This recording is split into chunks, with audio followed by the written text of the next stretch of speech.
Hello guys, welcome to all in Bright Star English classes. Today I am going to discuss tense. So let's see what is tense. So first of all, we know how to define tense. Tense is a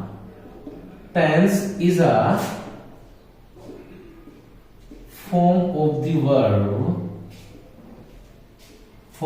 verb which tells you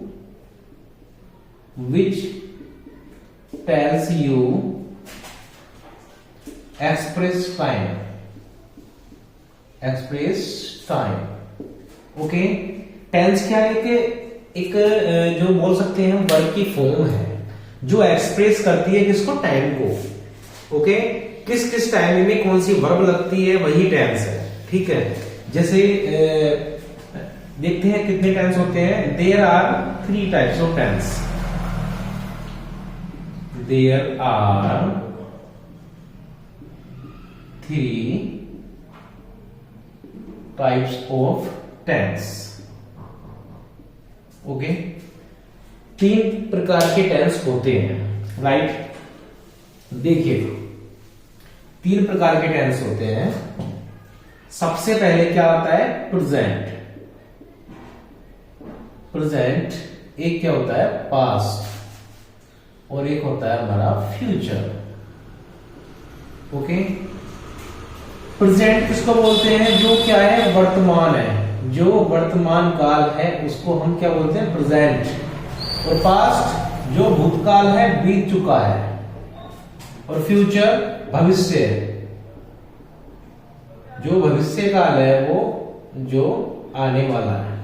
right, तो present में भी 4 part. जैसे हम सबसे पहले क्या पढ़ेंगे, present पढ़ेंगे. ठीक है, प्रेजेंट पार्ट, फिर 3 टेंस होते हैं. तो सबसे पहले प्रेजेंट को देखेंगे. इसमें क्या क्या होता है, इसमें देखो सबसे पहले हम पढ़ते हैं इंडेफिनिट. क्या पढ़ते हैं, इंडेफिनिट. फिर पढ़ते हैं कॉन्टिन्यूअस. उसके बाद आता है आपका परफेक्ट. क्या आता है, परफेक्ट. फिर आता है आपका परफेक्ट कंटिन्यूअस. परफेक्ट, देखिएगा प्रेजेंट में क्या होता है, इंडेफिनिट होता है, कंटिन्यूअस होता है, परफेक्ट होता है, परफेक्ट कंटिन्यूअस होता है. सेम इसी प्रकार से पास्ट में भी ये चारों होते हैं, फ्यूचर में भी ये चारों होते हैं. ठीक है, तो पहले क्या पढ़ेंगे, प्रेजेंट पढ़ेंगे. ठीक है, बाकी को हटा देते हैं. हम क्या पढ़ेंगे आज, प्रेजेंट से शुरू करेंगे. राइट, प्रेजेंट से हम शुरू करेंगे. ठीक है, क्या चल रहा है हमारा, प्रेजेंट. और प्रेजेंट का इंडेफिनिट हम स्टार्ट करने वाले हैं. राइट, प्रेजेंट का इंडेफिनिट हम स्टार्ट करेंगे. ठीक है, प्रेजेंट इंडेफिनिट.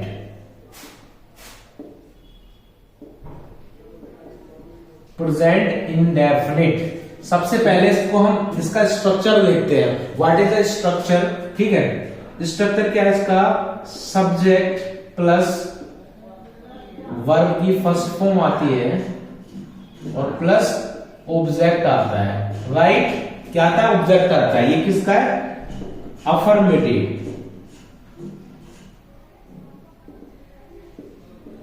प्रेजेंट इंडेफिनिट का अफर्मेटिव सेंटेंस है. ठीक है, प्रेजेंट इंडेफिनिट में अफर्मेटिव होता है तो ये लगाते हैं. राइट है, लेकिन इसमें एक चीज है, जी वर्ब की फर्स्ट फॉर्म आपने यूज की है यहां पर. अगर सब्जेक्ट क्या है, अगर सब्जेक्ट सिंगुलर है, तो वर्ब की फर्स्ट फॉर्म में एस या ईएस हम लगाते हैं. राइट, अगर सब्जेक्ट क्या है, प्लूरल है, तो वर्ब की फर्स्ट फॉर्म ही आती है ओनली. ये चीजें हमें ध्यान रखनी है. अगर सब्जेक्ट क्या है, सिंगुलर है, तो वर्ब की फर्स्ट फॉर्म आती है. सब्जेक्ट अगर प्लूरल है तो वर्ब की फर्स्ट फॉर्म आती है. अगर सिंगुलर है तो वर्ब की फर्स्ट फॉर्म में हमें एस या ईएस जोड़ते हैं. ठीक है, with the singular subject we use S oblique ES in the first form of the verb. Right, ठीक है. ऐसे निगेटिव का देखते हैं. निगेटिव,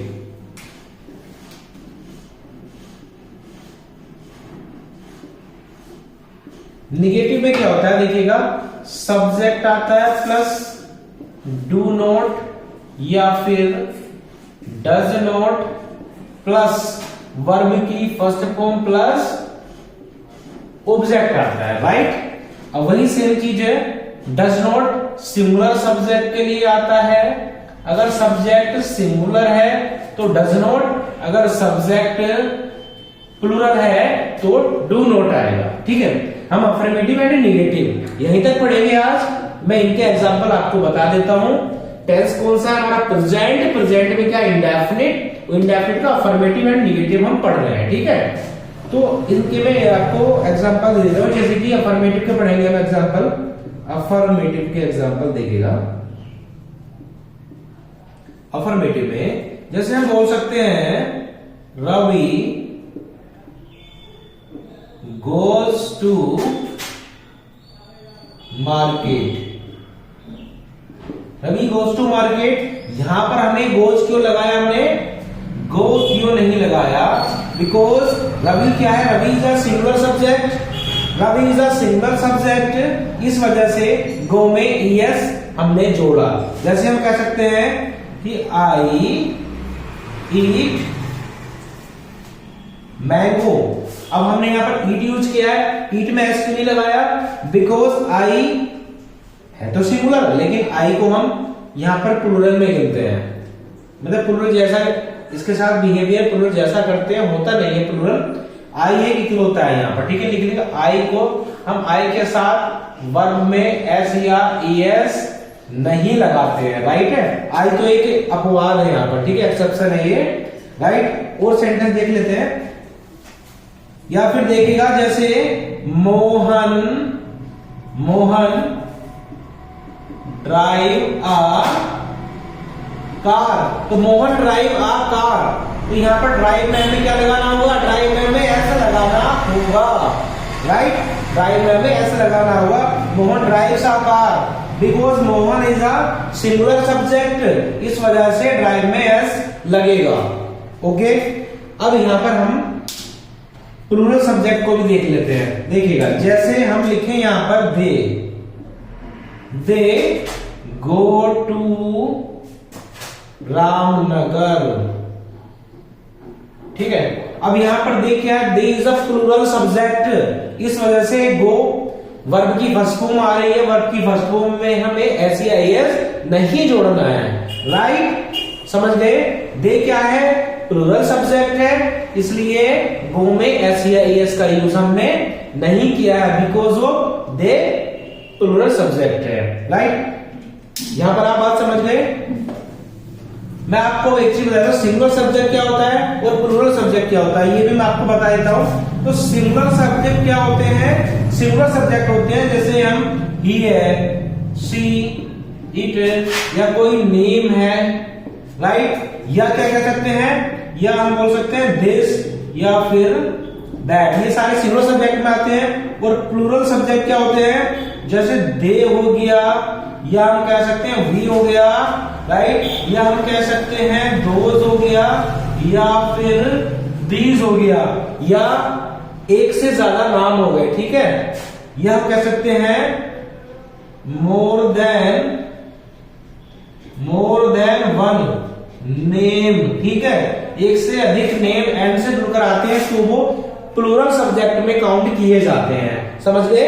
ठीक है। Singular subject he, she, it, name, this, that. Plural subject they, we, those, these. तो यहां पर यू लिख लीजिए आप, यू भी आपका होता है, ठीक है। आप इसको नोट डाउन कर लीजिए, ओके। अब देख लीजिए आप अफर्मेटिव कैसे बनाते हैं, सॉरी नेगेटिव। नेगेटिव में क्या करेंगे? जैसे कि हम कह सकते हैं you do not eat food, ठीक है। अब यहां पर डू नॉट क्यों आया? क्योंकि you is a plural subject, you is a plural subject, इसलिए यहां पर डू नॉट आया। अगर यू की जगह पर क्या होता? यहां पर अगर ही होता तो यहां क्या लगाना था हमें? Does not, okay, right. यहां पर अगर दे होगा तो क्या लगेगा? Do not. अगर यहां पर सी होगा तो क्या लगेगा? Does not, right. इसी तरीके से सेंटेंस बनेंगे, ठीक है। तो यहां से आगे मिलते हैं नेक्स्ट वीडियो में, तब तक के लिए धन्यवाद। आपका दिन शुभ हो। चैनल को लाइक एंड सब्सक्राइब करना बिल्कुल ना भूलें। जय हिंद।